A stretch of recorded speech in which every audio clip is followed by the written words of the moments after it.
Something about recent NASCAR races just doesn't feel right anymore. The speed is there, the intensity is there, but that raw edge, that feeling of watching a driver truly wrestle a car around a track, seems to have faded. And this isn't just fans talking from their couches anymore. Inside the garage, frustration is building in a very real and very vocal way. Drivers are starting to question the very foundation of how these races are being run. And the conversation has shifted from minor complaints to serious calls for fundamental change. This is the kind of debate that could completely reshape what NASCAR racing looks like for years to come. The heart of this controversy is the intermediate package currently used at tracks like Charlotte Motor Speedway, Kansas Speedway, and Las Vegas Motor Speedway. Under the current rules, NASCAR leans heavily on high downforce combined with restricted horsepower. On paper, this formula sounds like a recipe for tight, exciting racing. Cars running close together, side-by-side battles through the corners. And occasionally, that's exactly what happens. But the trade-off has become impossible to ignore. Clean air has become the most valuable commodity on the racetrack. If you're running out front, your car is stable, planted, and predictable. You can manage your pace, hold your line, and control everything around you. The moment you drop into traffic, though, the entire dynamic shifts. Dirty air pouring off the cars ahead completely disrupts your car's balance. The front end loses grip, the car tightens up, and suddenly you're not driving the racetrack anymore. You're fighting the aerodynamics just to stay stable. Drivers across the garage are expressing the same frustration in different words. The car operates in an extremely narrow window, leaving little room for creativity or individual expression behind the wheel. You're not experimenting with different lines through the corners. You're not working the throttle the way drivers in previous generations used to. You're simply trying to keep the car stable in turbulent air, and that's a massive problem for a sport built on driver skill. NASCAR was founded on the idea of drivers managing tire wear over long runs, modulating throttle input through the corners, and finding speed by working different lines as the track changed throughout a race. Now drivers are openly saying that tire wear matters less, throttle modulation has been reduced, and the ability to pass another car depends more on airflow management than actual driving talent. That represents a fundamental shift in what this sport is supposed to be about.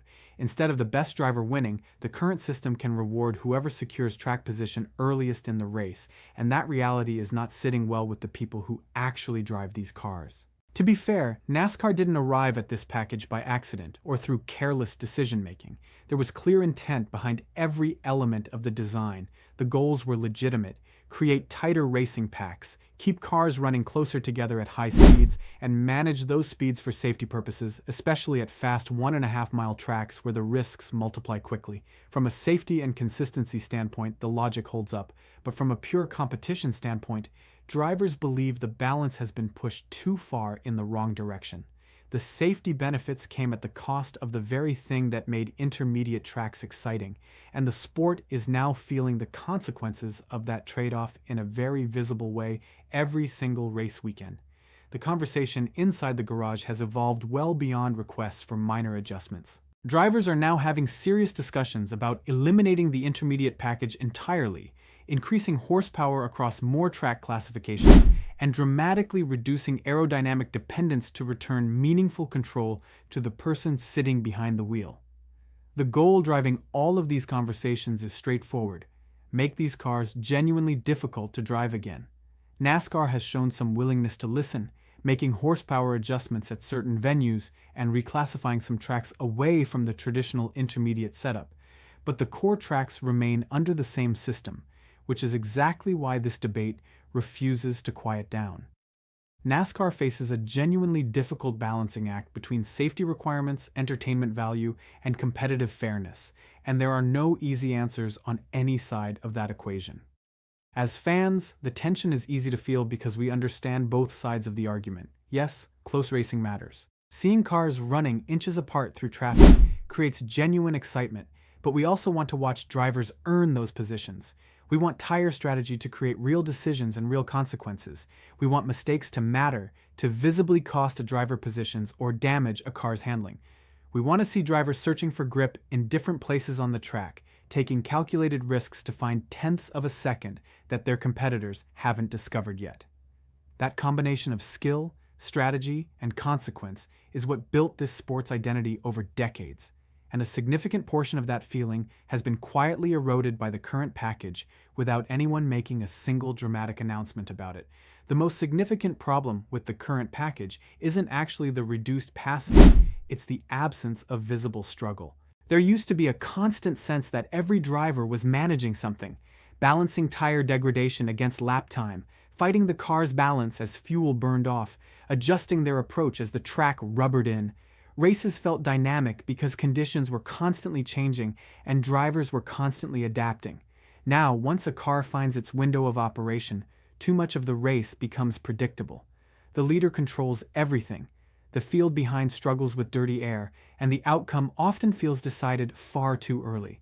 Increasing horsepower and reducing downforce would immediately bring back variation. You'd see more mistakes, more moments where genuine talent separates drivers from each other, more races where the outcome isn't clear until the final laps. Nobody should expect NASCAR to flip the switch overnight and completely overhaul its approach after a few seasons of driver complaints. The organization will almost certainly continue making incremental adjustments, testing responses at specific tracks, and evaluating data before committing to anything sweeping. But if the pressure from drivers continues to grow and fans keep expressing the same dissatisfaction, the magnitude of the changes will have to increase. The voices inside the garage are getting louder, not quieter, and that trajectory matters. This moment is genuinely significant because it's not just about one rule package or a handful of races on the schedule. It's about the identity of NASCAR moving forward, about what kind of racing this sport wants to be known for in its next era. If NASCAR leans into these changes authentically, we could see a return to races where drivers are constantly working, constantly searching, constantly creating opportunities rather than waiting for aerodynamic circumstances to align in their favor. Either way, something is coming. The direction is being shaped right now, and the next major move NASCAR makes won't just be another rule adjustment buried in a technical bulletin. It could fundamentally redefine how millions of fans experience this sport every single weekend for years to come.